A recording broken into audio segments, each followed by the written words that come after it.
Muy buenas, querido amigo, queridos telespectadores de Ventana Evangélica, pues una semana más con vosotros.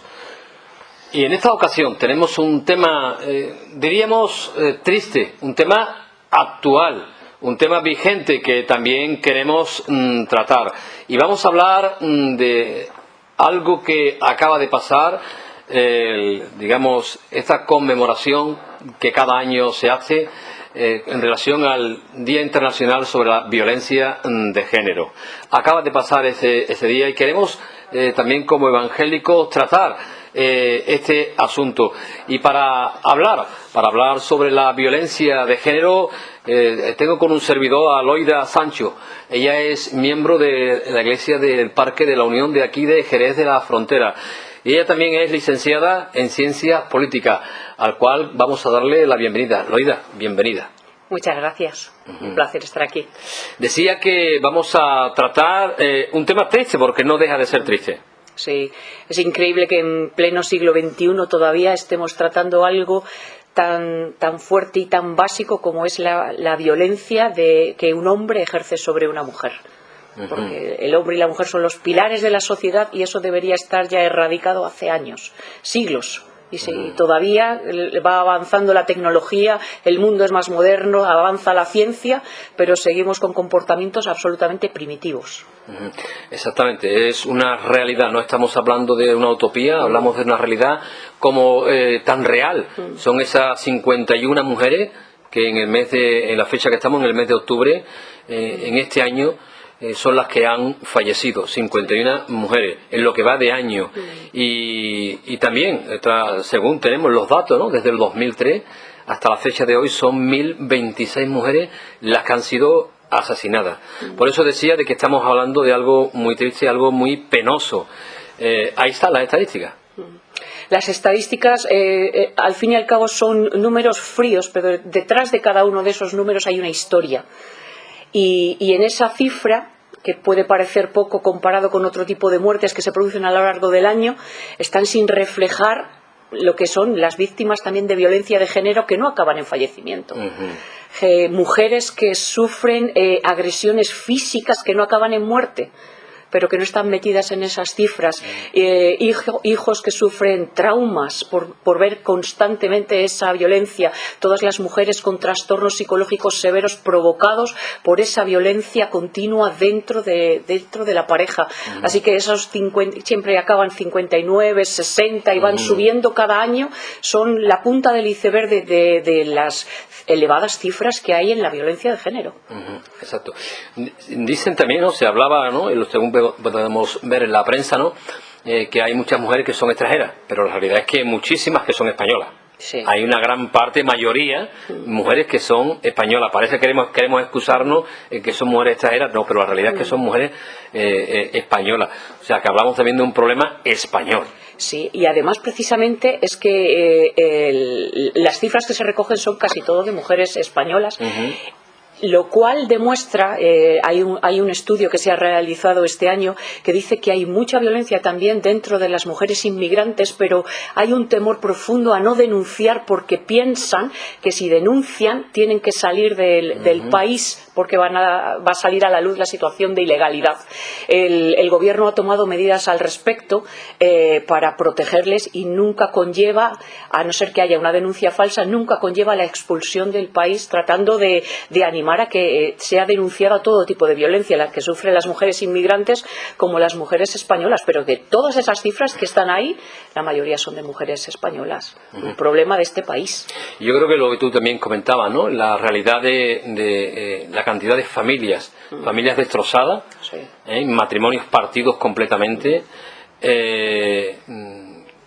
los grandes perjudicados, los pequeños, los niños, qué futuro, qué esperanza, qué es lo que han visto y qué es lo que no han podido ver esos pequeños. Y luego la familia también que rodea a esas propias familias, ¿no?, cuánto daño hace la violencia, en este caso la violencia de género, o cuánto no daño hace, ¿no? Me gustaría leer verdaderamente, ¿no?, lo que es la violencia de género, ¿no? Sí. Y dice que la ley 13 del 2007, del 26 de noviembre, de medidas de prevención y protección integral contra la violencia de género. Establece en su artículo 3 el concepto de violencia de género, entendiendo como tal aquella que, como manifestación de la discriminación, la situación de desigualdad y las relaciones de poder de los hombres sobre las mujeres. Se ejerce sobre estas por el mero hecho de serlo. Comprende cualquier acto de violencia basada en género que tenga como consecuencia o que tenga posibilidades de tener como consecuencia perjuicio o sufrimiento de la salud física, sexual o psicológica de la mujer, incluyendo amenazas de dichos actos, coerción o privaciones arbitrarias de su libertad, tanto si se producen en la vida pública como en la privada. ¿Es correcto? Sí. Yo creo que la clave de esta ley que ha sido promulgada ha sido diferenciar la violencia de género de lo que es la violencia intrafamiliar, definiendo claramente lo que es violencia de género y lo que no es, para poderlo tratar como lo que es la violencia que el hombre ejerce sobre la mujer simplemente por ser mujer. Y como tal se trata, aunque ahora se ha ampliado y se ha incluido ahí como violencia de género lo que sufren los hijos. Y el caso de los huérfanos están incluidos y sobre lo que son los recursos económicos que se dan como víctimas producto de la violencia de género. Y quería comentarte, Antonio, que sí, al hilo de lo que estabas diciendo sobre lo que supone el dolor en las familias, desde que se está trabajando con esta ley, las denuncias se han duplicado, más que duplicarse, han subido el 112%. Y uno diría, bueno, pues qué satisfacción el funcionamiento de la ley. Pero estaba viendo que esa denuncia que se hace, que ha aumentado, la media es que la mujer tarda 8 años y medio en denunciar, lo cual habla del profundo sufrimiento que hay en esa casa, en ese hogar, de la mujer respecto al hombre, que tarda 8 años y medio en denunciar. Han subido las denuncias a un 112%, pero aún así se tarda ese tiempo.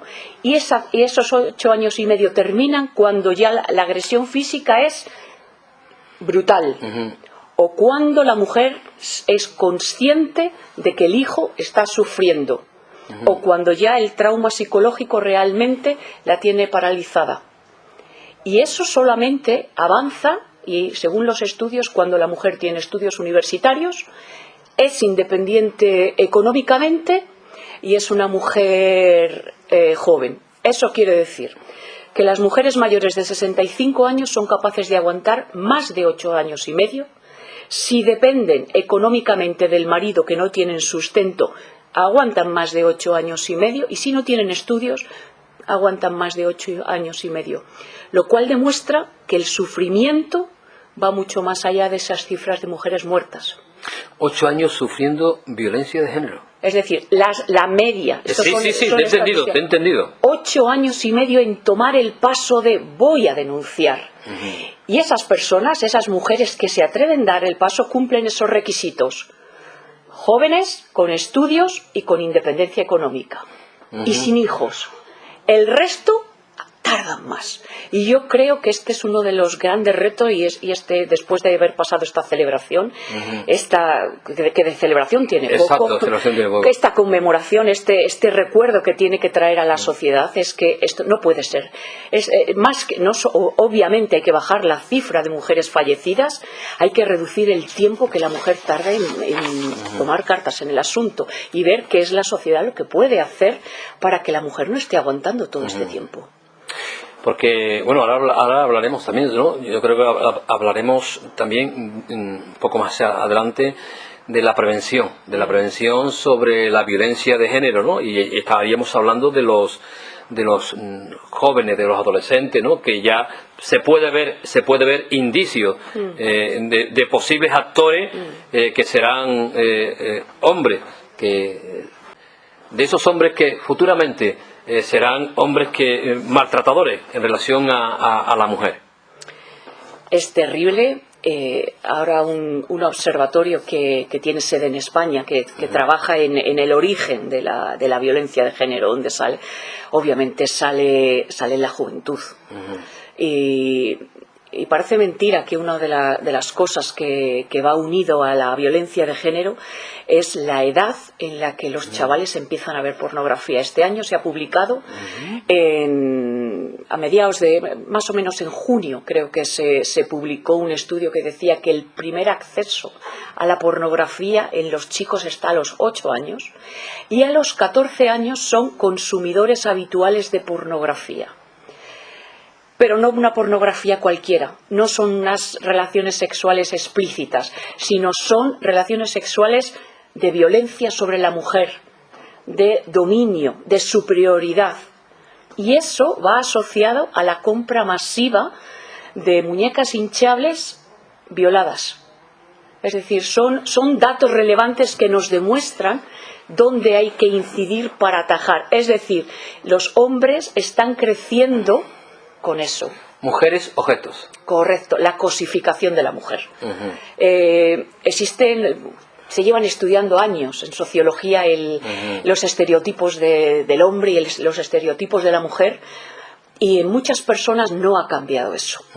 Y las redes sociales lo que están haciendo es, bajo cuerdas, como un subterfugio, mantener eso que de cara a la sociedad no se mantiene, pero por dentro sí. Se trata a la mujer como una cosa, como un objeto, con superioridad y con dominio. Y eso crecen así, son jóvenes así y son varones adultos así.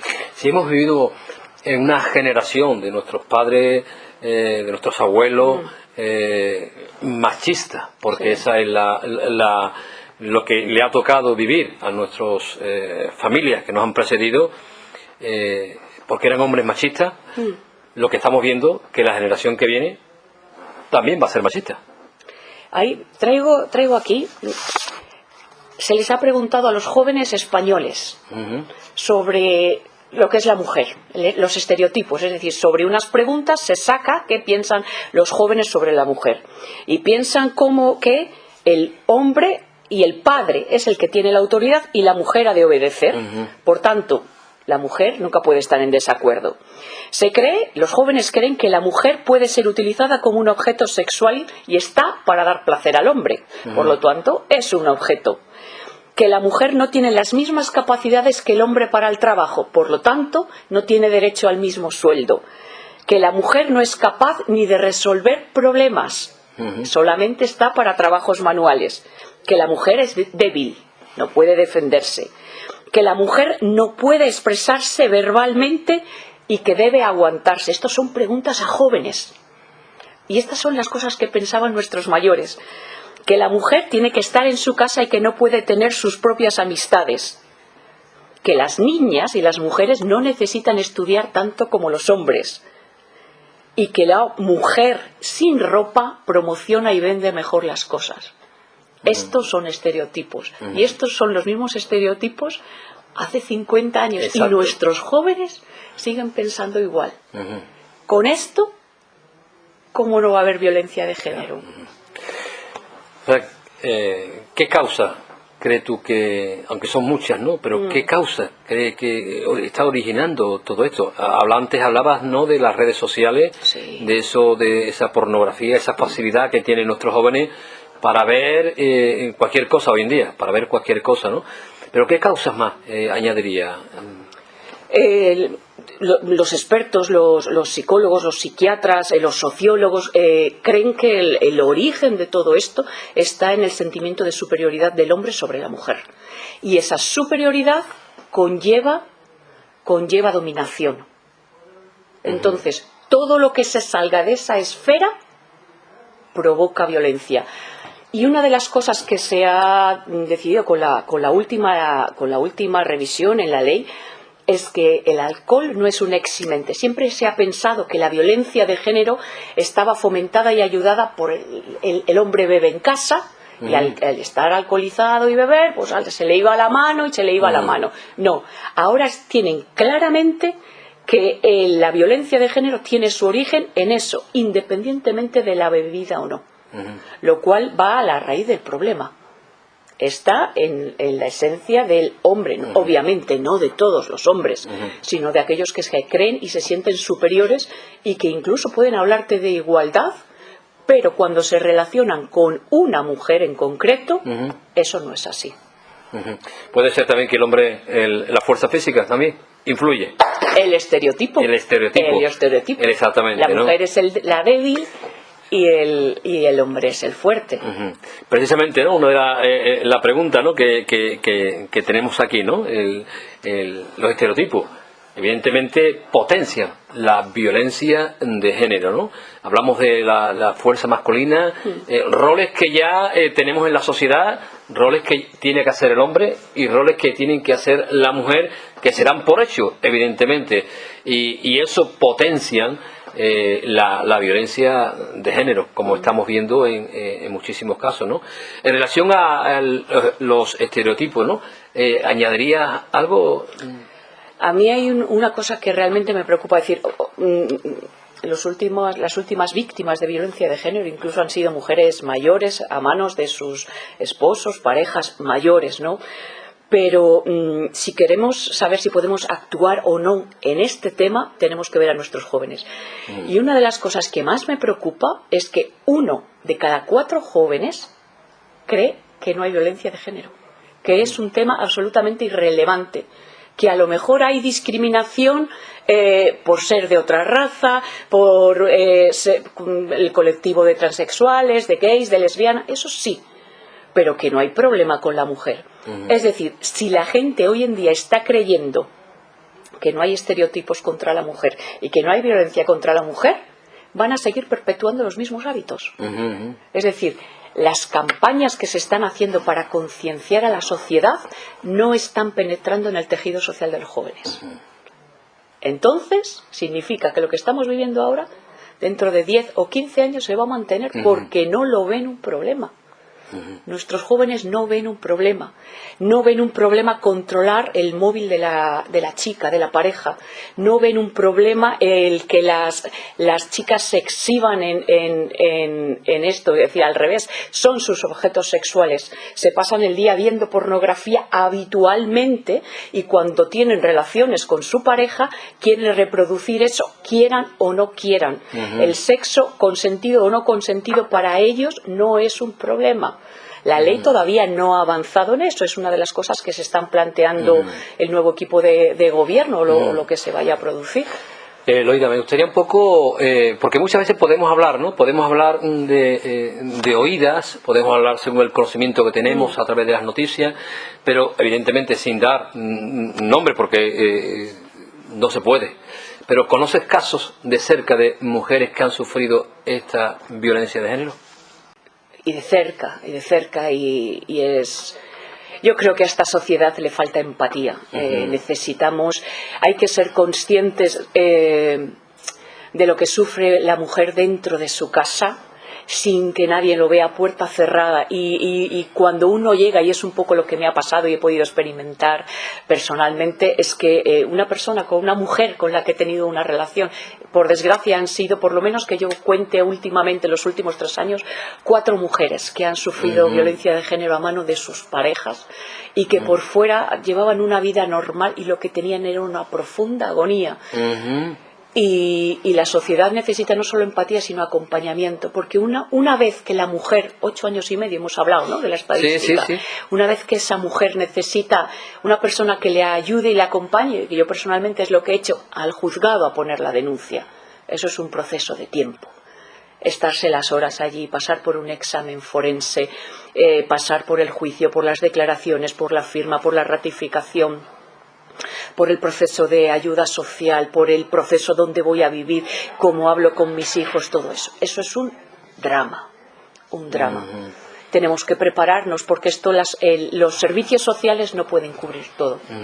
Te hacía esa pregunta porque un servidor también he podido ver, ¿no?, y vivir de cerca, ¿no?, mujer, en este caso más de una mujer.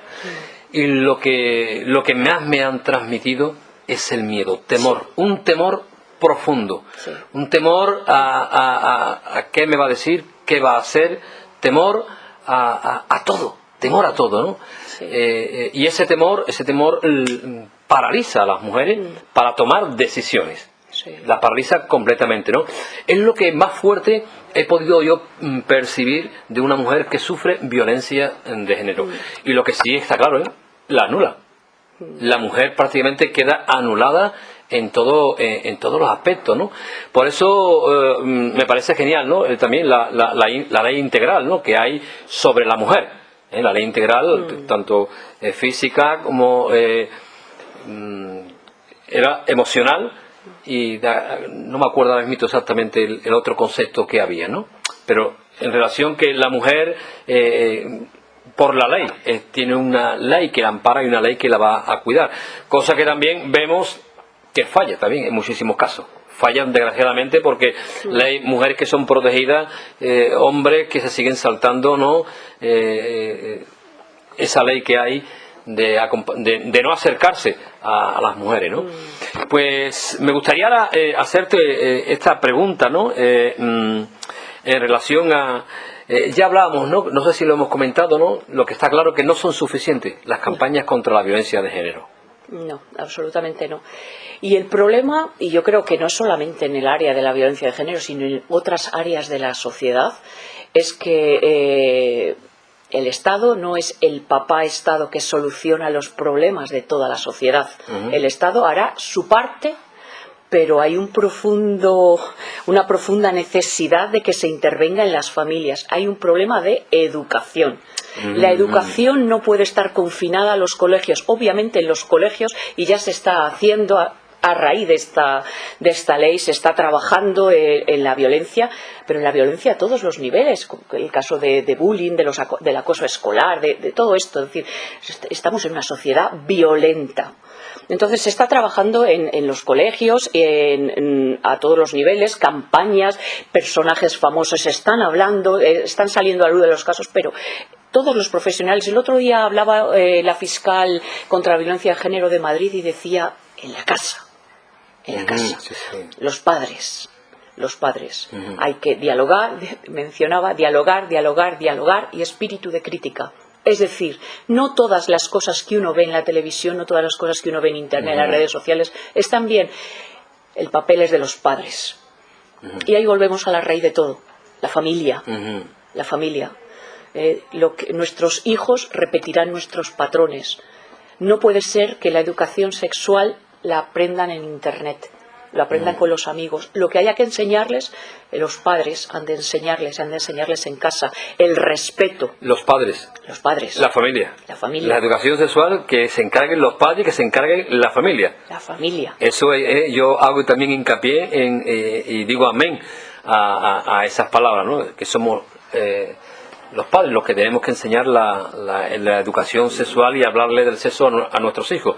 Porque personalmente no considero, ¿no?, de que sean, aunque hay personas, hay técnicos y demás técnicos o personas que pueden hablar de la sexualidad, pero para mí eso es un tema que me gustaría tratarlo personalmente yo con mis hijos.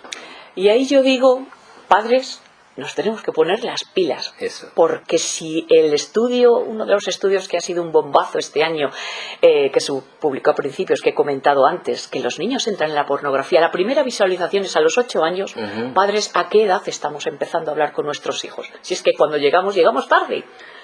No podemos esperar nuestros padres a lo mejor no nos lo contaron, no, los abuelos a nuestros padres no se lo contaron, pero si nuestros hijos están accediendo a las redes sociales y viendo cosas que no son correctas, que no son como un hombre debe tratar a una mujer, como un joven debe tratar a una chica a los 8 años, y lo que están aprendiendo habitualmente a los 14, ¿a qué edad empezamos nosotros a hablar? ¿Qué les contamos? Les hablamos de la cigüeña, y cuando ellos ya lo ven explícitamente. Los chavales nos dan 100.000 vueltas en las redes sociales. Sí. Es nuestra responsabilidad hablar con ellos y explicarles las cosas. Yo creo que hemos hablado bastante, si te queda algo en el tintero, hemos hablado un poco sobre la violencia de género, las estadísticas, las causas, la ley que existe, lo que sufre la mujer. No sé si tienes algo más que añadir, ¿no?, en relación a la ley, porque hemos hablado de la ley sobre la violencia sobre la mujer. Porque se ha ampliado esta ley. La ley está, la fiscal el otro día en una convención, en una especie de coloquio a raíz de este evento que acabamos de conmemorar, hablaba de las deficiencias de la ley, sobre todo a nivel penal. Necesitan intervenir para poder conseguir tomar medidas antes, pero es lo de siempre, hacen falta recursos, faltan fiscales, faltan jueces, faltan trabajadores sociales, faltan psicólogos para poder agilizar todo el tema de la denuncia y de poder apoyar y sobre todo involucrar al tema de los hijos, de los menores que quedan desatendidos en toda esta situación, la cobertura familiar que necesitan los hijos. Entonces, la ley necesita desarrollarse. Es buena, era necesaria, pero necesita avanzar y sobre todo ser conscientes de que no podemos quedarnos en un éxito, porque realmente éxito no ha sido. Las cifras están más o menos en las mismas, van subiendo. A lo mejor no escandalosamente, pero están subiendo. Las denuncias sí, ahora hay más denuncias, como he comentado antes, el 112%. Pero los jóvenes siguen pensando que no hay violencia de género.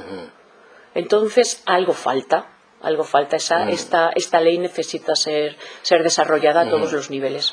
Como creyente, decía que hemos tratado un poco todo esto, ¿no? Pero como creyente, ¿dónde está la raíz del problema del hombre? La raíz del problema del hombre no está en el hombre como tal. Es decir, la solución no está en una condena al hombre como tal por ser hombre. Lo dice una mujer. Sí. El problema está en nuestra naturaleza caída, en nuestra naturaleza mala, lo cual demuestra, por mucha educación, está destruido. La sociedad es violenta, cada vez es más violenta. Hay un problema de fondo. Incluso la fiscal que comentaba que es un problema interno de violencia, que no lo arregla una ley. No lo arregla una ley. La Biblia obviamente tiene el diagnóstico y tiene la solución para esto. Y tiene la restauración y tiene la capacidad de intervenir a todos los niveles. Y sobre todo tiene el diseño claro, que es una familia. Padre, madre y unos hijos, con un modelo. Si esas cosas se ponen en práctica, Dios puede instaurar y fomentar y hacer crecer una familia sin violencia de género. Jesús es el hombre que dignificó a la mujer. No se trata de machismo y de feminismo. Obviamente la violencia de género tiene la raíz en el machismo. Pero la solución no es el feminismo. Dice la palabra de Dios que en Cristo no hay hombre ni mujer. Y si uno es capaz de entender la profundidad de estas palabras, encontrará que no es una lucha de géneros. Entonces yo creo que ahí es donde está el kit. A todos los problemas, la solución correcta es llegar al origen correcto. Porque las soluciones son incorrectas si no se llega al fondo de la situación. Estamos hablando, como bien has dicho, ¿no? Estamos hablando de un corazón caído, ¿no? Porque tenemos una naturaleza caída, ¿no? En nosotros, en el hombre, mora el mal, mora el pecado, ¿no? Y como bien has dicho, ¿no? La solución está en acercarnos al Señor, porque la palabra ya nos dice, ¿no? El Salmo 16, que me encanta, ¿no? La palabra de Dios es la que convierte el alma, ¿no? La que puede convertir y llevarnos hacia el modelo perfecto. El modelo que es nuestro Señor Jesucristo, ¿no? Que, como bien has dicho, ¿no? Dignifica a la mujer, dignifica a la familia y dignifica el comportamiento, ¿no? Yo creo que estamos hablando también del primer abolicionista de la mujer, ¿no? Nuestro Cristo bendito, ¿no? En esa escena que tenemos, que quieren apedrear a esa mujer, que la quieren lapidar, y el Señor claramente sale en defensa de la mujer, ¿no?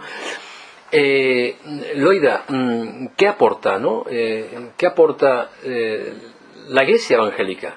¿Qué aporta en beneficio o en contra de la violencia de género, ¿no? Yo creo dos cosas. Una, preventiva, es decir, antes de que suceda esto, el trabajo con los niños, el trabajo con los matrimonios, el trabajo con los individuos, con las parejas que tienen una relación. Es decir, se puede prevenir, se puede intervenir antes de que suceda. El modelo bíblico, la palabra de Dios, tiene las claves para evitar que eso suceda.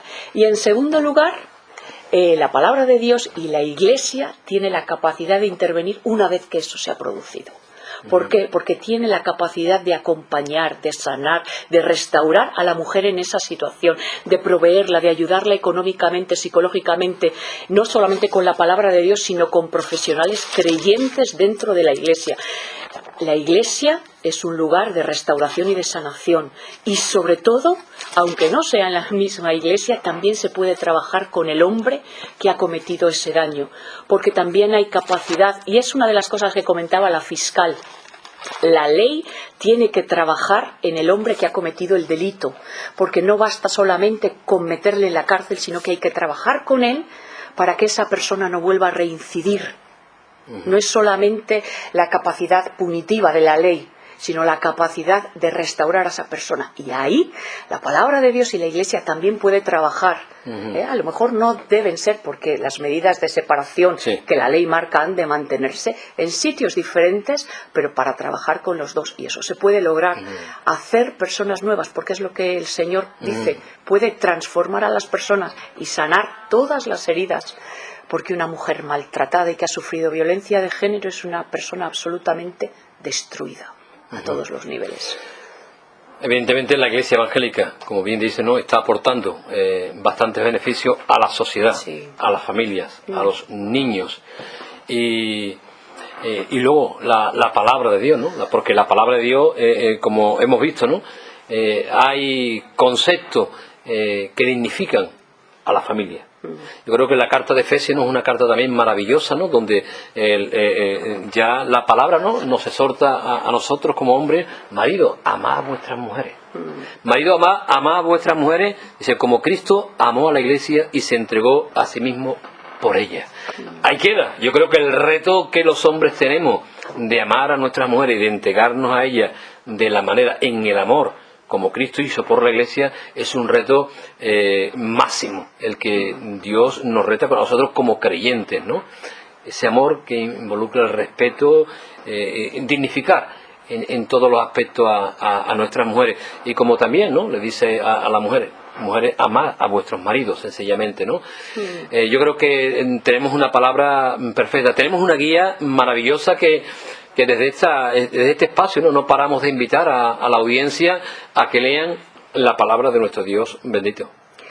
Si me permites, quiero lanzar una a favor de la Biblia, porque en este tema de la violencia de género y del machismo, un grupo grande de mujeres, de feminismo, acusa a la palabra de Dios de machista y confunde la idea del machismo con el patriarcado y esto no, hay que alejarse del cristianismo porque es machista y heteropatriarcal y tal. Y yo me acuerdo, hay una historia muy breve en la Biblia de unas mujeres, las hijas de un hombre que murió sin hijos y por tanto ya quedaban sin herencia, y ellas clamaron a Dios hace más de 4.000 años, diciendo: nosotras somos mujeres y perdemos toda la herencia, y Dios les dijo: tenéis derecho. Hizo justicia a esas mujeres cambiando unas leyes que parecían patriarcales. Esa es esta Biblia, y esa Biblia habla de un Dios que siempre velará por la justicia a la mujer. Así que nunca confundir machismo con patriarcado, ni antibiblia, ni nada de esto. Si fueron mujeres precisamente, ¿no?, que fueron a Moisés. Exactamente, las hijas de Filojaed. Estas fueron a Moisés a reclamar su herencia. La ley decía: no tiene hijos, pues estas se quedan sin herencia. Y ellas clamaron a Dios y dijo: hay que hacer justicia, y Dios hizo justicia a esa mujer. Este es Dios, el Dios en el que creemos. Sí, y Dios, las mujeres tienen razón, digo el Señor. Correcto. Ante Moisés. Así que la Biblia de patriarcal y de machista, nada. ¿Por qué? Porque Dios no lo es. Exacto.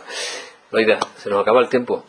No sé si tienes algo más que nos quieras decir, que se te haya quedado en el tintero. Pues yo, la verdad que después de haber trabajado sobre este tema.